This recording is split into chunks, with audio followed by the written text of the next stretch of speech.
दोस्तों, आज की वीडियो में हम लोग शहीद भगत सिंह के बारे में जानने वाले हैं। दोस्तों, यूँ तो आप सभी लोग जानते होंगे शहीद भगत सिंह जी के बारे में, लेकिन आज मैं जो आप लोगों को बताने वाला हूँ, शायद उन बातों को आप लोग भी नहीं जानते होंगे। दोस्तों, मैं आप लोगों को बताने वाला हूँ कि कैसे अंग्रेज शहीद भगत सिंह जी को फांसी लगाने के बाद उनकी लाश से भी डरने लगे थे और डर के कारण उनकी लाश के टुकड़े कर दिए गए और सतलुज नदी में बहा दिए गए। क्या पूरा ये मसला था दोस्तों, इस वीडियो में हम लोग पूरा प्रॉपर वे में जानेंगे और उनके जीवन से लेकर के मृत्यु तक की सारी जानकारियां इस वीडियो में साझा करेंगे। अगर वीडियो आप लोगों को अच्छी लगे तो प्लीज एक प्यारा सा लाइक और एक सुंदर सा कमेंट जरूर करें और इस वीडियो को ज्यादा से ज्यादा शेयर करें। चलिए शुरू करते हैं दोस्तों। आज के ही दिन 28 सितंबर 1907 को शहीद भगत सिंह जी का जन्म हुआ था। दोस्तों, बांगा एक गांव है जो कि पंजाब में पड़ता था। पंजाब जो कि अभी पाकिस्तान में है, वहां ये पड़ता था। जिला लाइलपुर करके है, लाइलपुर पाकिस्तान में है अभी रिसेंट में।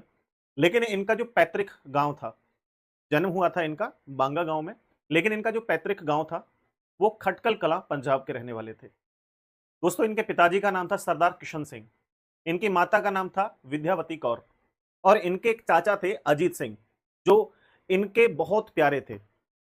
चाचा भतीजे की बहुत बनती थी। दोस्तों, इनके पिताजी और इनके चाचा जी दोनों स्वतंत्रता सेनानी थे।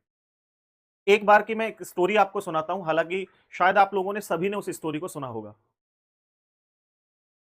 एक बार होता यह है कि बचपन की बात थी, जब ये बहुत छोटे थे। इनके चाचा जी के पास एक बंदूक थी जो उन्होंने अपने घर रखी हुई थी। तो एक दिन शहीद भगत सिंह जी उस बंदूक से खेलने लगते हैं और बंदूक से खेलते खेलते अपने चाचा जी से पूछते हैं कि चाचा जी ये क्या है। तो चाचा जी कहते हैं कि बेटा ये बंदूक है और इसका प्रयोग अंग्रेजों की हुकूमत को भगाना है देश से, और हम उनसे आजादी पाने के लिए इस बंदूक का प्रयोग करेंगे। तो इस बात से बहुत प्रभावित होते हैं। बहुत तेज दिमाग थे, बहुत शातिर टाइप के व्यक्ति थे, मतलब जैसे एक तरीके से हम कह सकते हैं बहुत लाजवाब दिमाग था उनका, बहुत अलग किस्म का दिमाग था। तो वो कहते हैं कि अच्छा ये बात है, तब उस बात को वहीं छोड़ देते हैं, कोई बात नहीं। एक बार खेत में उनके चाचा जी और पिताजी दोनों आम लगा रहे थे, आम के पेड़ लगा रहे थे। आम के पेड़ लगाते लगाते अचानक से उन्होंने पूछा भगत सिंह जी ने कि पिताजी और चाचा जी आप क्या कर रहे हैं, क्या कर रहे हो ये। उन्होंने बताया कि बेटा हम यहाँ आम के पेड़ लगा रहे हैं और आम का पेड़ लगाने के बाद इससे फल आएंगे और एक आम के पेड़ से बहुत सारे सैकड़ों फल आएंगे और हम लगातार हर साल खाते रहेंगे। बोला ऐसा भी होता है? बोला हाँ ऐसे होता है। बोला ठीक है, अच्छी बात है। तो भगत सिंह जी एक साइड में जाते हैं और गड्ढा खोदने लग जाते हैं। उनके पिताजी पूछते हैं, चाचा जी पूछते हैं कि बेटा ये क्या कर रहे हो। तो बताते हैं कि मैं बंदूक बो रहा हूँ। बोला बंदूक बो रहे हो, क्यों? क्योंकि हमारे पास चाचा जी एक ही बंदूक है और हम जब बंदूक बोएंगे यहाँ पर तो हमारे पास सैकड़ों बंदूक होंगी, लाखों बंदूक होंगी, जिसके बाद हम अंग्रेजों से जल्दी और आसानी से जीत हासिल कर सकते हैं और उनकी हुकूमत को भारत से भगा सकते हैं। ये सुनकर के उनके पिताजी और चाचा जी एकदम सन्न रह गए। एकदम उनका दिमाग बोला यार ये क्या बोल रहा है। ये सुनने के बाद हालांकि उनके दिमाग में थोड़ा सा ये तो महसूस हुआ कि ये बोल क्या रहा है, लेकिन साथ ही साथ दूसरी ओर बड़ी खुशी भी हुई कि हमारा बेटा देशभक्ति की ओर बढ़ रहा है, हमारे बेटे के अंदर देशभक्ति है। तो ये एक स्टोरी थी उनके बचपन की। इसके बाद हम लोग बात करते हैं कि कैसे ये क्रांतिकारी बने और कैसे ये आगे बढ़ते चले गए। तो ये तो इनकी शुरुआती जज्बा था देश प्रेम का, लेकिन धीरे धीरे वर्ष 1919 आता है। आप लोग जानते होंगे जलियांवाला हत्याकांड, सब लोग जानते होंगे। इस पर मैं अलग से वीडियो बना दूंगा और ऐसी घटनाओं पर मैं लगातार वीडियोस आपको प्रोवाइड कराता रहूंगा। 13 अप्रैल 1919 जलियांवाला बाग हत्याकांड। यह हत्याकांड हुआ था, एक रॉलेट एक्ट के विरुद्ध में प्रदर्शन कर रहे थे लोग। रॉलेट एक्ट थी जिसमें कोई जजमेंट वगैरह नहीं था, कोई इसके लिए कोई एविडेंस वगैरह की जरूरत नहीं थी, डायरेक्ट किसी को भी जेल में बंद कर दिया जा सकता था। हालांकि वो एक अलग मैटर है, उसके बारे में कभी बात करेंगे। तो रॉलेट एक्ट के विरोध में अलग अलग प्रदर्शन चल रहे थे। हालांकि जो जलियांवाला बाग हत्याकांड हुआ इसमें कोई ज्यादा मैटर नहीं था रॉलेट एक्ट के विरोध का। यहां केवल आप लोग जानते हैं कि 13 अप्रैल को वैशाखी का दिन था। उस समय वैशाखी के दिन बहुत से लोग वैशाखी बनाने के लिए वहां पर जा रहे थे, इकट्ठा हुए थे। अमृतसर में जलियांवाला बाग है, वहां पर इकट्ठा हुए थे। अब उस समय एक जनरल डायर हुआ करता था, उसको ये लगा कि शायद ये रॉलेट एक्ट के विरोध में है और कुछ ना कुछ कार्यवाही कर सकते हैं। तो उसने जलियांवाला बाग में जितने भी लोग इकट्ठा हुए थे उन सभी पर गोली चलाने का आदेश दे दिया, बिना किसी को कुछ कहे। अब आदेश दिया तो उसमें 1000 से भी ज्यादा लोग मारे गए। जो भारतीय थे, अब मारे गए। तो वहां पर यह खबर पहुंची शहीद भगत सिंह तक, यार ये क्या मैटर है, ऐसा क्यों किया। तो ये वहां उन लाशों को देखने के लिए पहुंचते हैं कि ऐसा हुआ क्या, ये किया क्या। तो वहां जाकर के सन्न रह जाते हैं और इनका दिमाग चकराने लगता है कि यार ये क्या हुआ। उस समय केवल ये 12 साल के थे शहीद भगत सिंह। भगत सिंह जी वहां से मिट्टी उठाते हैं, जो खून से सनी हुई मिट्टी थी, और उस मिट्टी को उठा करके अपने घर ले आते हैं और कसम खाते हैं कि इन अंग्रेजों से बदला लेकर रहूंगा। और अब पूरे तरीके से ये आगे अलग अलग आंदोलनों में जुड़ना शुरू कर देते हैं। जैसे अगले ही वर्ष एक आंदोलन हुआ था 1 अगस्त 1920 को, असहयोग आंदोलन, जिसकी शुरुआत गांधी जी द्वारा की गई थी। इस असहयोग आंदोलन में स्वदेशी अपनाओ और विदेशी भगाओ या बहिष्कार करो उनका, ऐसा नारा था, जिसमें स्वदेशी चीजों को अपनाना और उनका प्रोत्साहित करना, उनको ये निर्णय लिया गया था। सरकारी काम छोड़ो और इसके अलावा जो भी मजदूरी हम कर रहे हैं अंग्रेजों के लिए, वो मजदूरी भी हम छोड़ेंगे, यानी वो मजदूरी का काम भी हम लोग छोड़ेंगे, अंग्रेजों के लिए कोई काम नहीं करेंगे, ऐसा असहयोग आंदोलन में था। कपड़े भी हम लोग स्वदेशी पहनेंगे, विदेशियों को जला देंगे। यहां तक कि शहीद भगत सिंह जी ने जो अंग्रेजी किताबें थी उनको भी जला दिया था। तो इस बात से बड़े प्रभावित हुए भगत सिंह जी, बोला गांधी जी ने बहुत अच्छा काम किया है और मैं भी इस असहयोग आंदोलन में जुड़ना चाहता हूं। तो ये भी असहयोग आंदोलन में जुड़ जाते हैं। यहां तक सब कुछ ठीक चल रहा था, लेकिन देशभक्ति की भावनाएं लगातार हमारे देश में पनप रही थी और जगह जगह जगह जगह बहुत सारे प्रदर्शन चल रहे थे। अब ऐसा ही एक प्रदर्शन चल रहा था दोस्तों, जो आप लोगों ने सुना होगा कि चोरी चोरा कांड। ये 4 फरवरी 1922 का समय था। एक चोरी चोरा एक जगह है, वहां पर कुछ लोग जुलूस निकाल रहे थे अपने अंग्रेजों के खिलाफ। उस जुलूस को रोकने के लिए कुछ पुलिस वालों ने अलग तरीके से अपना निर्णय बनाने की कोशिश की और उनको जबरन पकड़ने की कोशिश की, जो जुलूस निकाल रहे थे। ये बात इन सभी लोगों तक पहुंच जाती है, शहीद भगत सिंह तक, चंद्रशेखर जी तक, इन सभी तक पहुंचती है। तो यहां पर कुछ लोग क्या करते हैं कि एक पुलिस स्टेशन में आग लगा दी जाती है। लगभग 22 पुलिस के कर्मचारी उस चोरा चोरी कांड के अंदर लगभग जिंदा जल जाते हैं। अब जिंदा जल जाते हैं तो इसके बाद गांधी जी को थोड़ा सा ये लगता है कि भाई ये जो चोरा चोरी के बाद का ये जो पूरा मसला है, ये अच्छा नहीं है, ये मसला अच्छा नहीं है। तो ये अपना असहयोग आंदोलन को बंद कर देते हैं गांधी जी। अब गांधी जी जब इस असहयोग आंदोलन को बंद करते हैं तो भगत सिंह जी के दिमाग में थोड़ा सा ये आता है कि भाई ऐसे काम चलेगा नहीं। हम अगर प्यार से सिस्टम को देखेंगे तो सिस्टम हमारा मामला खराब कर देगा, कोई सुनने वाला नहीं है। तो सिंपल तरीका है कि अहिंसा को छोड़ो, हिंसा को अपनाओ, क्योंकि गांधी जी तो हिंसा करने से ही बचते थे, अहिंसा परमो धर्म उन्होंने कहा है। लेकिन इनका कंसेप्ट अलग था। इन्होंने कहा अंग्रेजों से अगर जीत हासिल करनी है तो हिंसा को अपनाना ही पड़ेगा। अब यहां से निकल के आते हैं और अलग अलग क्रांतिकारियों को ये ज्वाइन करते हैं, क्रांतिकारी जो दल थे उनको ज्वाइन करना शुरू करते हैं। इनके दल के जो प्रमुख क्रांतिकारी थे उनका नाम चंद्रशेखर आजाद, सुखदेव और राजगुरु थे। मैंने अलग अलग फोटो लगाए हुए हैं, फोटो के माध्यम से आप लोग समझ सकते हैं। ये जलियांवाला बाग हत्याकांड की एक फोटो है। उसके बाद ये असहयोग आंदोलन के प्रमुख गांधी जी, ये उस असहयोग आंदोलन की फोटो है। उसके बाद ये आपका एक काकोरी कांड हुआ था, इसकी फोटो मैं आपको अभी बताऊंगा काकोरी कांड क्या था। तो अभी तक ये अहिंसा को छोड़ करके हिंसा की तरफ मूव करते हैं। जब मूव करते हैं तो इनके साथ चंद्रशेखर आजाद, सुखदेव और राजगुरु और भी बहुत सारे क्रांतिकारी इनके साथ जुड़ जाते हैं। अच्छा, हमने ना केवल जब देशभक्ति के लिए हम क्रांतिकारियों का नाम सुनते हैं तो कुछ ही नाम फेमस लगते हैं हमें, लेकिन कोई 1 2 10 20 50 100 क्रांतिकारी नहीं थे, हजारों क्रांतिकारी थे। भाई मैं अगर आप इन वीडियोस को प्यार देंगे तो लगातार मैं बहुत सारे क्रांतिकारियों के कारनामे आप लोगों को बताऊंगा, जिन्हें सुनकर के आप सन्न रह जाओगे कि देश में आजादी प्यार से नहीं मिली है। बहुत क्रांतिकारियों को अपनी जान गंवानी पड़ी है। ठीक है, चलो अब बात करते हैं हम काकोरी कांड। क्योंकि अब हिंसा करनी है तो इसके लिए हमें बंदूक की जरूरत होगी, हथियारों की जरूरत होगी। ऐसा तो नहीं है कि हिंसा केवल लठ और थप्पड़ मारने से मिल जाएगी, नहीं। 9 अगस्त 1925 का दिन आता है, काकोरी कांड करके एक कॉन्सेप्ट था। तो काकोरी कांड क्या था? चंद्रशेखर आजाद, राम प्रसाद बिस्मिल, अशफाक उल्ला खान और राजेंद्र लोहिड़ी करके एक व्यक्ति थे, माफ करना अगर उनका नाम थोड़ा चेंज भी हो तो, ठीक है, रोशन सिंह थे। ये मिलकर के लखनऊ के पास एक काकोरी जगह है, काकोरी और आलमनगर के बीच में एक जगह थी, वहां पर एक ट्रेन को लूटने का काम करते हैं। ट्रेन जिसमें हथियार भर के जा रहे थे, अंग्रेजों के हथियार भर के जा रहे थे। उस ट्रेन को ये लूट लेते हैं।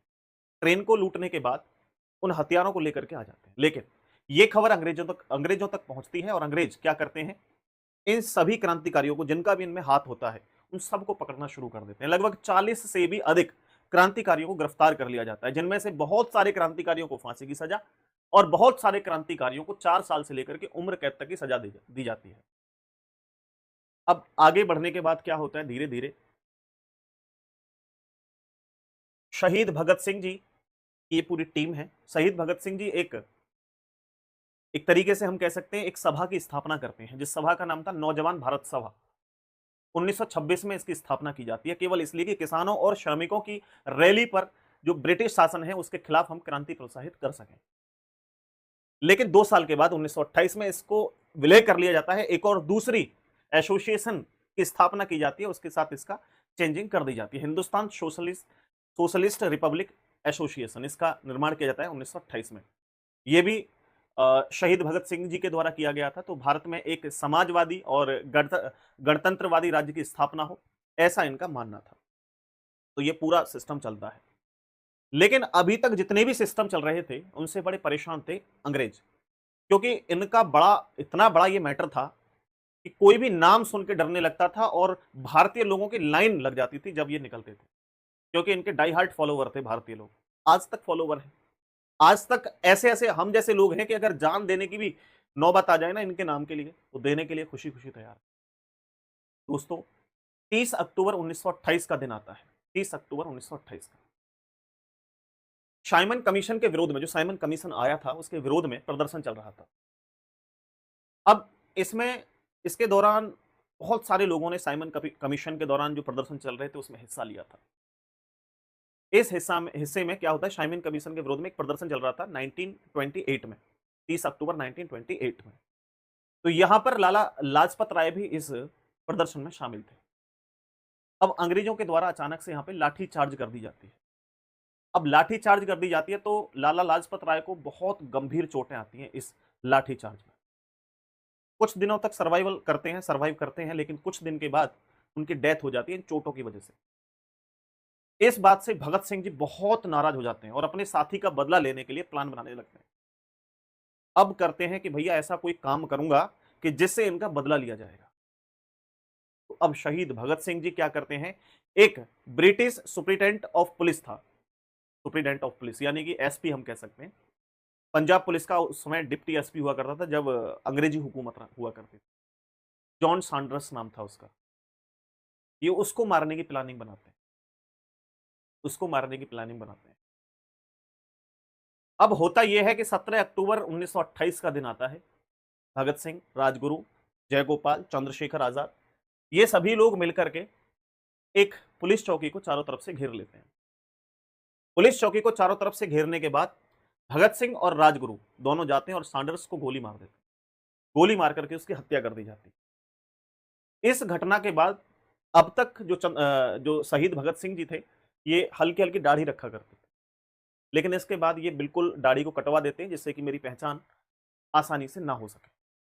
अभी इनको ढूंढ रही थी पुलिस, लेकिन ये इधर से उधर भाग रहे थे। अब कुछ ही दिनों के बाद 8 अप्रैल 1929 एक मजदूर विरोधी एक बिल था, उसके विरोध में, क्योंकि मजदूरों के लिए अलग अलग सिस्टम आ रहे थे, अंग्रेजों के द्वारा लाए जा रहे थे, ये उनके विरोध में थे। तो ये क्या करते हैं, इनको डराने के लिए, केवल डराने के लिए, मारने के लिए नहीं, केवल डराने के लिए, ये बटुकेश्वर दत्त जी और शहीद भगत सिंह जी दोनों लोग मिलते हैं और मिलकर के क्या करते हैं, असेंबली में बम फेंक देते हैं। असेंबली हुआ करती थी उस समय, उसमें बम फेंक देते हैं केवल अंग्रेजों को डराने के लिए। इसमें कोई मरता नहीं है, छोटी मोटी चोटें आती हैं। और इस घटना को करने के बाद ये दोनों, शहीद भगत सिंह जी और बटुकेश्वर दत्त जी, ये दोनों वहीं पर खड़े रहते हैं और अपने आप को गिरफ्तार करवा देते हैं कि लो भैया, हम यहीं खड़े हैं, कहीं भागने वाले नहीं है। मौत से डर नहीं लगता है, डर है तो ये है कि आप यहां क्यों हो, आपको भगाना है, सिर्फ हमारा उद्देश्य ही ये है, जीवन ही ये है। अब इन दोनों कारणों की वजह से असेंबली में बम फेंकना और इससे पहले सैंडर्स की हत्या करना, इन दोनों के कारण इन व्यक्तियों को सजा हो जाती है, सजाए मौत। 3 लोगों को सजा दी गई थी, महान लोगों को। 7 अक्टूबर 1930 का वो दिन था जिस दिन इन तीनों को सजा दी गई। ये तीनों महान शख्सियत भगत सिंह, सुखदेव और राजगुरु, इन तीनों को सजा दी जाती है। लेकिन दोस्तों एक बात और आपको बता देता हूं कि सजा से एक दिन पहले, जिस दिन इनको फांसी की सजा सुनाई गई थी, उससे एक दिन पहले ही इनको फांसी दे दी जाती है। क्यों, ये जानेंगे। 24 अप्रैल 1931 यानी कि 24 अप्रैल 1931 डेट फिक्स कर दी गई थी कि इस दिन इनको फांसी होगी। समय था 7:30 का, सुबह के समय। उस समय सुबह के समय ही फांसी की सजा दी जाती थी, शाम के समय फांसी नहीं दी जाती थी। लेकिन इनको फांसी 23 मार्च 1931 को शाम 7:33 पे फांसी दे दी जाती है। क्यों, ऐसा क्यों हुआ था, वजह क्या थी जिसकी वजह से इनको एक दिन पहले ही फांसी दी गई? कारण था कि फांसी के खिलाफ देश में बहुत बड़ी मुहिम छिड़ी हुई थी। लोग बड़े बड़े प्रदर्शन कर रहे थे, तो अंग्रेज डरे हुए थे कि कब क्या एकदम से हो जाए, कुछ पता नहीं सिचुएशन क्या हो जाए। इस डर के कारण सभी अंग्रेज डरे हुए थे। एक दिन पहले ही इनको फांसी दे दी जाती है। लेकिन एक बड़ा इंटरेस्टिंग फैक्ट देखो, व्यक्ति देश के लिए मरने के लिए तैयार है, डर नहीं रहा है। क्यों, आप देखना। 7:33 शाम के समय इनको फांसी दी जाती है, लेकिन इनके सेल में अंग्रेज अधिकारी पहुंचते हैं 7:20 पे शाम को। जब सेल में पहुंचते हैं तो इनसे कहते हैं कि भगत सिंह, चलो फांसी का समय हो गया बेटे, तुमको फांसी लगनी है। तो शहीद भगत सिंह एकदम सीना ऊंचा करते हुए, गर्दन उठाते हुए बोलते हैं कि ठहरो, पहले एक क्रांतिकारी दूसरे क्रांतिकारी से मिल ले, फिर होती रहेगी फांसी। सभी अंग्रेज एकदम सन, यार फांसी की बात बताई इसको और ये तो एकदम खुश है, ऐसा कैसे हो सकता है? तो ये कहते हैं कि भाई दूसरा क्रांतिकारी कौन है? तो वो क्रांतिकारी कोई और नहीं था, लेनिन नाम के एक व्यक्ति थे। लेनिन, जिनकी किताब भगत सिंह पढ़ रहे थे। उस किताब को ये देखते हैं और उस किताब को कहते हैं कि ये मैं इस क्रांतिकारी से मिल रहा हूं, लेनिन से मिलने की बात कर रहे थे। और 1 मिनट 2 मिनट तक किताब को लगातार पढ़ते हैं और किताब को पढ़ने के बाद ऊपर हवा में फेंकते हैं और फेंकने के बाद कहते हैं चलो, और खुशी खुशी चलना शुरू कर देते हैं। तीनों लोग यहां पर, सुखदेव, राजगुरु और भगत सिंह, तीनों साथ चल देते हैं। और जब फांसी पर जा रहे थे लटकने के लिए, तो ये गीत गाते हुए जा रहे थे, मेरा रंग दे बसंती चोला, माए रंग दे बसंती चोला। दोस्तों मौत के नाम से हर एक व्यक्ति को डर लगने लगता है, सोच के देखो अपने ऊपर आप। लेकिन इनको डर नहीं था, तो केवल एक ही कारण था, देश की आजादी। आने वाले जनरेशन, आने वाले लोग सुख चैन से जीवन को जी सकें। हमारे लिए इन्होंने अपनी कुर्बानी दी, हम सबके लिए कुर्बानियां दी। दोस्तों ये हंसते हुए, गीत गाते हुए, कोई डर नहीं, कोई डर नहीं, मेरा रंग दे बसंती चोला, मेरा रंग दे बसंती चोला, गाते हुए चलते हैं आगे। और आगे चलने के बाद जो फांसी का फंदा लगा हुआ था, उस फांसी के फंदे को चूमते हैं और चूमने के बाद अपने गले में खुद लगाते हैं और फांसी पर लटक जाते। दोस्तों इनको फांसी 23 मार्च 1931 को 7:33 शाम के समय दी गई। अब अंग्रेजों की बर्बरता आप देखना, कितना गलत इनके साथ किया। इनकी डेड बॉडी जब ये फांसी पर लटक चुके थे, मर चुके थे, इसके बाद अंग्रेज सोच रहे थे कि अब बहुत भारी प्रदर्शन होगा, लोग मारने के लिए हमें तैयार हो जाएंगे, तो अब इनकी लाश को भी खत्म कर देना चाहिए। तो इनकी लाश के टुकड़े कर दिए जाते हैं, टुकड़े टुकड़े करने के बाद बोरी में भर दिया जाता है। बोरी में भरने के बाद दोस्तों एक ट्रक खड़ा हुआ था बाहर, उस ट्रक में भर के सतलुज नदी के किनारे जाकर के मिट्टी का तेल डाल करके उनको जलाने की कोशिश की जाती है। लेकिन वहां के कुछ स्थानीय लोग ऐसी करतूत करते हुए इन अंग्रेजों को देख लेते हैं और तुरंत वो भागते हैं उन अंग्रेजों की तरफ कि ये कर क्या रहे हो, क्योंकि वो लोग, जो स्थानीय लोग थे, वो समझ जाते हैं कि आज शहीद भगत सिंह जी को फांसी की सजा दी गई है और शायद ये उनके ही लाश के टुकड़ों को जलाने का काम कर रहे हैं। ऐसा सुनने के बाद दोस्तों ये बड़ी तेजी से भागते हैं अंग्रेजों की तरफ। अंग्रेज एकदम डर जाते हैं कि भैया लगता है कि शायद इनको पता लग गया। तो दोस्तों अंग्रेज बचे हुए टुकड़ों को नदी में फेंक देते हैं, कोई विधि विधान नहीं, कोई अंतिम संस्कार करने का तरीका नहीं, फेंक देते हैं। वहां वो स्थानीय लोग जाकर के उन टुकड़ों को इकट्ठा करते हैं और एक विधि विधान के आधार पर दोस्तों विधि पूर्वक उन सभी टुकड़ों को उठा करके उनका अंतिम संस्कार करते हैं। ये हालत अंग्रेजों ने की। आजादी आज हम लोग देख रहे हैं एसी के कमरे में बैठ करके ज्ञान देने से, या केवल ये गंदी पॉलिटिक्स के हिसाब से ये हमें आजादी नहीं मिली है? आजादी मिली है तो ऐसी महान शख्सियतों की वजह से। दोस्तों, इनके बारे में हमें जानकारी होना चाहिए। आज ही के दिन इनका जन्म हुआ था, तो दोस्तों मैंने सोचा कि आज के लिए इससे अच्छी कहानी, इससे मोटिवेटेड कहानी, देश के क्रांतिकारियों की कहानी, इससे बढ़ के कुछ नहीं हो सकती। तो दोस्तों, आपको ये कहानी कैसी लगी, प्लीज एक प्यारा सा कमेंट करके जरूर बताएं। दोस्तों, अगर आप मेरे साथ इंस्टाग्राम पे जुड़ना चाहते हैं तो प्लीज आप जरूर जुड़ें, मुझे बहुत अच्छा लगेगा। मेरी इंस्टाग्राम आईडी है, ये इंस्टाग्राम आईडी है सीजी विवेक चौधरी। दोस्तों, इसे आप लोग फॉलो कर लें।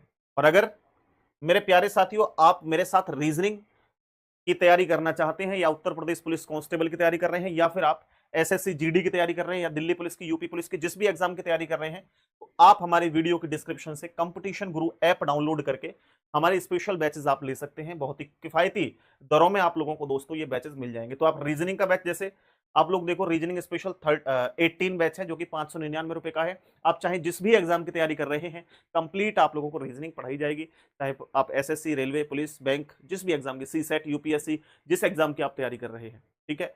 दोस्तों, मेरे द्वारा दी गई जानकारी से आप सहमत हैं तो आप कमेंट करें और लाइक करें। और दोस्तों, अगर कोई गलती हो जाती है मेरे से तो साथ के साथ माफी चाहता हूं, क्योंकि दोस्तों आप लोग भी बहुत चीजें हमें सिखाते हैं, क्योंकि हम लोग भी बहुत गलतियां करते हैं, क्योंकि इंसान की फितरत ही होती है गलतियां करना, और गलती को सुधारने का काम भी हम लोग करते हैं। दोस्तों, आप जो भी गलती हो उसे कमेंट सेक्शन में जरूर बताया करो, जिससे कि हम अपनी गलती में सुधार लाएं।